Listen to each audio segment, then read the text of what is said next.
Saudações a todos os ouvintes, que a paz de Jesus ressoe em nossos corações. Na oportunidade de hoje, nós gostaríamos de abordar aquela passagem evangélica da tentação de Jesus no deserto. Qual seria o contexto dessa narrativa? Podemos considerar que a tentação de Jesus no deserto é uma história narrada nos evangelhos de Mateus, Marcos e Lucas, segundo a qual Jesus, logo após o batismo realizado por João Batista, teria sido conduzido pelo Espírito Santo ao deserto e, em jejum durante 40 dias e 40 noites, teria sido tentado, isto é, teria sido colocado à prova pela figura de Satanás. Palavra essa cujo sentido significa opositor, adversário, por 3 vezes. E nessa história, Jesus dialogou com o opositor, que lhe transportou até o ponto mais alto do Templo de Jerusalém e também até o topo de uma montanha.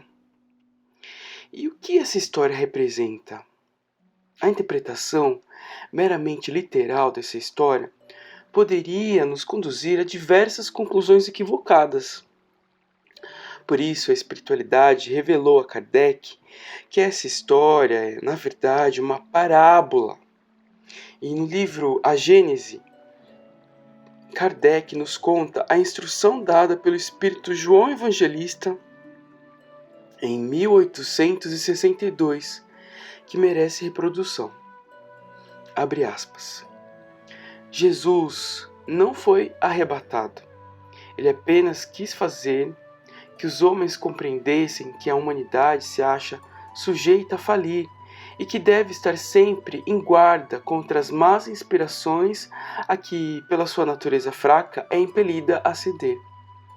A tentação de Jesus é, pois, uma figura e fora preciso ser cego para tomá-la ao pé da letra.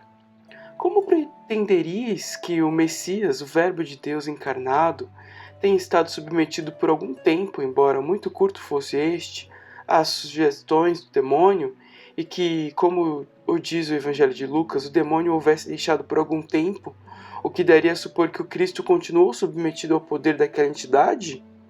Não! Compreendei melhor os ensinos que vos foram dados. O espírito do mal nada poderia sobre a essência do bem. Ninguém diz ter visto Jesus no cume da montanha nem no pináculo do templo. Certamente, tal fato teria sido de natureza a se espalhar por todos os povos. A tentação, portanto, não constituiu um ato material e físico. Quanto ao ato moral, admitiríeis que o espírito das trevas pudesse dizer àquele que conhecia sua própria origem e seu poder: adora-me, que te darei todos os reinos da terra? Desconheceria, então, o demônio aquele a quem fazia tais oferecimentos? Não é provável.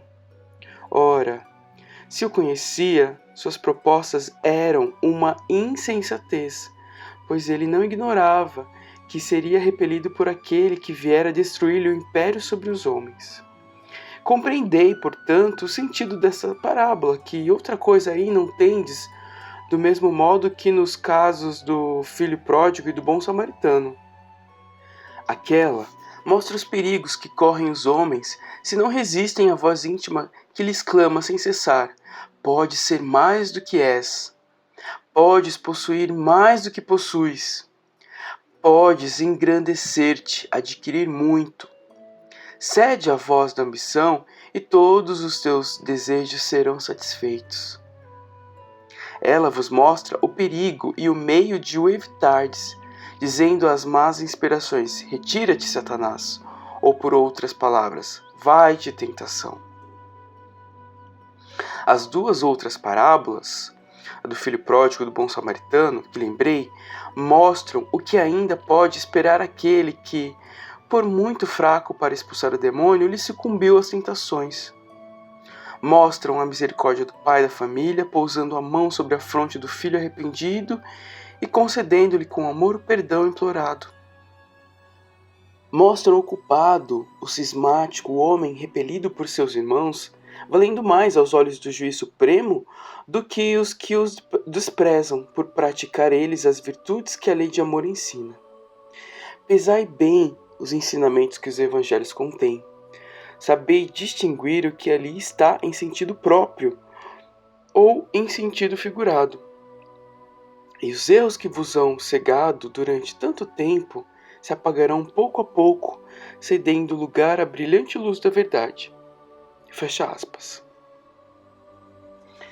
A par dessas considerações, qual é o sentido dos símbolos? A parábola da tentação no deserto, podemos considerar, tem muitos símbolos que podem nos escapar da reflexão. Mas apesar disso, podemos recorrer aos trabalhos de interpretação de muitas pessoas à nossa disposição de consulta na literatura espírita. Consideremos alguns aspectos da parábola. O tempo do jejum, ou seja, 40 dias, pode representar, simbolicamente, a luta do espírito com o mundo exterior. Em relação ao tempo em que Jesus permaneceu em jejum, nessa parábola, Carlos Torres Pastorino, na sua obra Sabedoria do Evangelho, aponta-nos o seguinte, abre aspas, por que 40? É um número simbólico e cabalístico que vemos repetido no Velho Testamento. O dilúvio dura 40 dias. Moisés jejua no Sinai por 2 vezes durante 40 dias de cada vez. Os israelitas ficaram 40 anos a peregrinar pelo deserto. Elias jejua 40 dias. Davi e Salomão reinam 40 anos cada um, e outros passos ainda. Na própria vida de Jesus, temos esse jejum, e mais tarde sua permanência na terra entre a ressurreição e a ascensão durante 40 dias. Deve haver algum significado nesse número. Fecha aspas. Outro aspecto que podemos compreender do jejum são as privações que sofremos, os desejos frustrados que dão expansão às nossas paixões.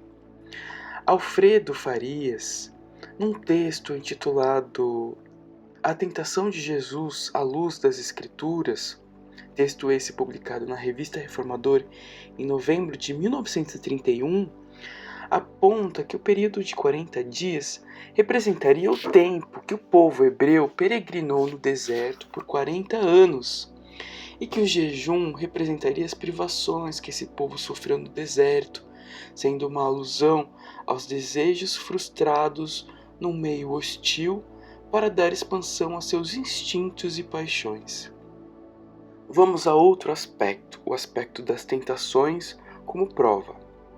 Pastorino identificou nas 3 tentações provas que revelam a sublime superação de 3 defecções morais da humanidade. A primeira seria o egoísmo, a segunda a vaidade e a terceira o orgulho. E onde estaria o egoísmo? O egoísmo estaria no ato de transformar as pedras em pães para saciar a própria fome. Tratar-se-ia de um desejo animal de satisfazer a própria fome, isto é, aos apetites egoístas, sensualistas. A resposta de Jesus, extraída do Deuteronômio, faz-nos compreender que a alimentação espiritual pode saciar essas fomes. E onde estaria a vaidade? A vaidade estaria no ato de lançar-se de grande altura, confiando que Deus mandará mensageiros para ajudá-lo. O adversário apresenta-se com uma frase do Salmo 91, mas Jesus lhe responde com outra do Deuteronômio. É a tentação de ceder à vaidade, de demonstrações taumatúrgicas, isto é, demonstrações de milagres, onde não haja necessidade delas, confiando em proteções especiais superiores. E onde estaria o orgulho? O orgulho estaria no ato de usar qualquer meio bajulatório para obter fama e poder de domínio. volta Jesus com um versículo do Deuteronômio, mostrando que Deus está acima de tudo e só a Ele devemos prestar culto, reverência e obediência, não devendo utilizar-nos de meios escusos para adquirir vantagens, nem pessoais, nem para grupos. Pastorino também nos informa que as 3 tentações corresponderiam a 3 aspectos da nossa personalidade: as sensações, as emoções e o intelecto. Nos comentários da Bíblia de Jerusalém, é esclarecida uma análise que também merece destaque, segundo a qual a superação das 3 tentações significaria um modelo superior e pleno do amor a Deus. Amar a Deus sobre todas as coisas, de todo o seu coração, de toda a sua alma e com toda a sua força. Nessa passagem, Jesus aparece como aquele que ama a Deus perfeitamente. E o opositor, que simbologia teria? O opositor representa espíritos inferiores que insuflam em nossos corações a rebeldia e outras fraquezas de caráter, nossa própria personalidade, ou seja, a nossa voz íntima. E podemos agora avançar e nos questionar por que Jesus foi tentado nessa parábola. Jesus simbolizava não apenas o povo de Israel, mas também a própria humanidade nessa parábola. O Mestre veio cumprir uma missão que ainda escapa ao nosso melhor entendimento, sendo difícil fixar o ponto mais importante de toda a sua trajetória. Toda a sua vida foi uma exemplificação do roteiro de felicidade e de regeneração que nos aproxima do Pai da vida. Jesus personificou a lei divina, o pão da vida, a luz do mundo, a porta, o bom pastor, o caminho, verdade e vida, a verdadeira videira. Espírito perfeito teve que sentir o reflexo das nossas imperfeições para ministrar à humanidade as noções mais importantes da lei de amor e de caridade. Bom, vamos considerar agora a primeira tentação, tentar aprender algum sentido para a nossa reflexão. Na primeira tentação, encontramos o seguinte diálogo entre o opositor e Jesus. Se és filho de Deus, diz para que estas pedras se tornem pães. Ele respondendo disse, está escrito, não somente de pão viverá o homem, mas de toda palavra que sai da boca de Deus. Nessa passagem, encontramos a vitória do Espírito não apenas sobre a vontade de matar a fome. Não se trata de uma simples fome estomacal, mas do simbolismo do anseio de satisfazer as necessidades materiais e sensuais das nossas paixões. A conduta de Jesus é o modelo de superação do egoísmo, que se dá pela autodisciplina guiada pelo Espírito, consciente de que vivemos de tudo o que vem de Deus e de que o alimento espiritual sacia os anseios do Espírito. E o que era esse alimento espiritual, o maná, o pão do céu que alimentou o povo hebreu na peregrinação do deserto? Era o próprio Cristo, confirmado por ele mesmo na passagem do Evangelho de João, capítulo 6. Eu sou o pão da vida. Quem vem a mim nunca mais terá fome, e o que crê em mim nunca mais terá sede. Bom, vamos avançar para a segunda tentação. Na segunda tentação, de acordo com o Evangelho de Mateus, encontramos a seguinte narrativa. Então o diabo o levou à cidade santa, colocou-o sobre o pináculo do templo e lhe disse, se és filho de Deus, lança-te para baixo, pois está escrito, ele dará ordens aos seus anjos a teu respeito, e sobre as mãos irão te suster, para que não tropeces em nenhuma pedra. Jesus lhe disse, novamente está escrito, não tentarás ao Senhor teu Deus. Nesse trecho, vemos que o opositor experimenta Jesus, sugerindo-lhe que colocasse Deus à prova de sua proteção divina, com fundamento no Salmo 91, que alude à proteção de Deus dispensada a seus filhos. A resposta de Jesus faz referência ao Antigo Testamento, que representa uma exortação ao povo hebreu para que não repetisse a conduta praticada no êxodo do Egito, no deserto. Nessa peregrinação, os hebreus tinham sede e estavam insatisfeitos com Moisés, acusando-lhe de conduzir seu povo à privação do deserto e à morte. Moisés, receoso de ser apedrejado por seu povo, clamou a Deus inspiração, que veio na orientação para que batessem uma rocha com uma vara que trazia consigo. Moisés, devido às exigências e às queixas dos hebreus, obrou por ordem de Deus, manifestando a bondade e a proteção divina para com aquele povo. Assim, Jesus, na parábola, exorta a humanidade para que não tornasse a colocar Deus à prova, tal como os hebreus. Agora, Ele próprio, Cristo, representa a água viva que mata a sede do Espírito. E de acordo com a análise do Pastorino, essa tentação é a superação sobre a vaidade, sobre o eu personalístico, que se julga separado, diferente e sempre superior aos demais. Lançar-se do topo do templo, na presunção de que Deus protegeria seu filho de todos os perigos e privações, representaria, sim, um privilégio que não se coaduna com a razão de nossa encarnação na Terra. Mas lançar-se da altura representaria a ânsia de operar milagres, de possuir poderes para comandar, de ser prestigiado como um ser superior que reclama favores. O combate dessa tentação é a autorrenúncia do nosso eu inferior. Jesus nos deu muitos exemplos dessa superação, apagando temporariamente a sua auréola de luz, tomando a forma de servo para habitar conosco. Pregou um ideal, mas não chefiou nenhum movimento religioso. Atendeu aos judeus sem afastá-los de Moisés. Socorreu a Ciro-Fenícia sem arrancá-la de seus ídolos. Elogiou o centurião romano sem exigir o repúdio a Júpiter. E no exemplo de caridade perfeita, citou o samaritano de religião diferente da sua. Jesus renunciou à sua personalidade perfeita, nascendo em uma manjedoura que se destinava à alimentação de animais, ensinando a toda gente a bem-aventurança dos pobres de espírito, comendo com pecadores, dirigindo-se fraternalmente às vendedoras de ilusão, lavando os pés de seus discípulos, ministrando seu derradeiro testemunho a ladrões. Em relação à terceira tentação, consideremos a passagem do Evangelho de Mateus. Novamente, o diabo o levou a um monte muito alto e mostrou-lhe todos os reinos do mundo e a glória deles.